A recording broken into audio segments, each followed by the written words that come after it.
Herkese selam. Mavilikler üzerinde hayallere dalacağımız birçoklarının aklında lüks bir yolculuk olan cruise yani gemi turları hakkında işinize yarayacağını düşündüğüm bilgi ve ipuçları ile dolu özel bir video ile karşınızdayım.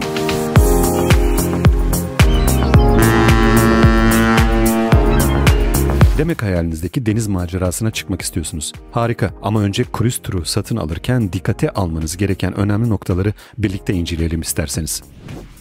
Öncelikle rota ve gemi türünü belirleyeceğiz. Bu macera hayallerinizi süslediğine göre rotanızı belirlemiş olmalısınız. Yani gemiyle egzotik bir Karayipler gezisi mi, fiyortların eşsiz manzaralarında Nordik bir seçenek mi, sevimli ve eğlenceli bir Akdeniz seyahati mi düşlediniz? Ya da belki de konforlu ama tropikal bir macera hayal ettiniz. Yani hangi denizlere açılmak istediğinizin ismini koyarsanız bu nefis seyahati tamamen özelleştirebilir ve hayalinizdeki yerlere ulaşabilirsiniz. Nasıl? Bunları daha henüz düşünmediniz ve aklınızda sadece gemiyle bir seyahat yapmak mı var?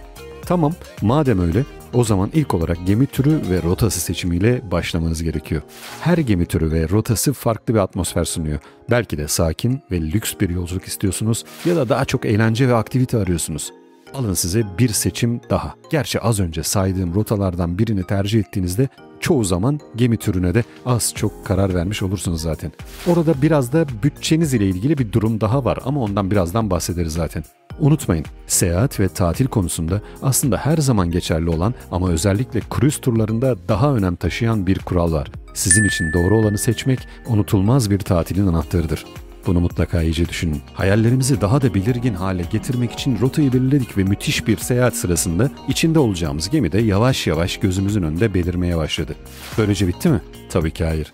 Unutmayın ki gemi türü ve rotası seçimi sadece bir tatilin başlangıcıdır. Bu seçimler size unutulmaz anılar ve yeni deneyimler sunacak bir kapı açacaktır. Şimdiki adım cruise şirketini yani gemi firmasını seçmek. Bu da az önce verdiğim mottonun bir parçası aslında. Yani bizim için doğru olanı seçeceğiz.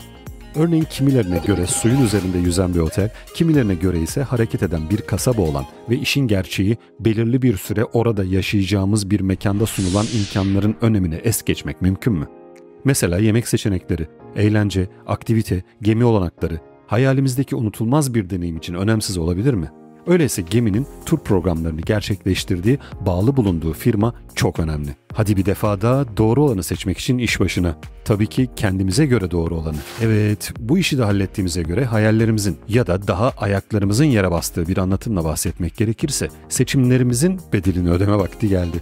Evet, tabii ki bütçemizden bahsediyorum. Turun programından gemiye bineceğimiz yere kadar olan transfere, geminin konfor ve imkanından dış ve iç olarak ayrılan aslında çok daha fazla seçeneğe de bölebileceğimiz kabin seçeneğine kadar bu tura ayırdığımız bütçe büyük önem taşıyor. Cruise turları genellikle tam pansiyon sistemine dayanıyor. Yani fiyat içerisinde konaklama, yemek ve bazı aktiviteler yer alabiliyor. Ancak bütçenizi göz önünde bulundurmalısınız. Çünkü bazı gemi firmaları ekstra ücretli aktiviteler ve özel restoranlar da sunabiliyor. Ayrıca içeriye dikkat etmek de oldukça önemli. Her cruise gemisi farklı olanaklar sunuyor. Bu nedenle sizin için en önemli olanları belirlemelisiniz. Örneğin bir gemi size spa hizmetleri veya eğlence gösterileri sunarken bir gemi daha çok su aktiviteleri ve temalı partilerle öne çıkıyor olabilir. Bu noktada gemi incelemelerini ve yolcu yorumlarını dikkate almak da çok faydalı oluyor. İnternet üzerindeki seyahat forumları veya sosyal medya grupları diğer gezginlerin deneyimlerini paylaştığı harika kaynaklar olarak göze çarpıyor. Onları atlamayın, hepsini gözden geçirin. Böylece gemi firması seçiminde bütçenizi aşmadan en iyi deneyimi yaşama şansını elde edebilirsiniz. Unutmayın ki bütçenizi doğru planlamak ve içeriği dikkatlice değerlendirmek unutulmaz bir cruise tatilinin anahtarı olarak artık elinizde. Peki şimdi kararınız ne? Hangi rota, hangi gemi olanakları ve ne zaman yola çıkıyorsunuz?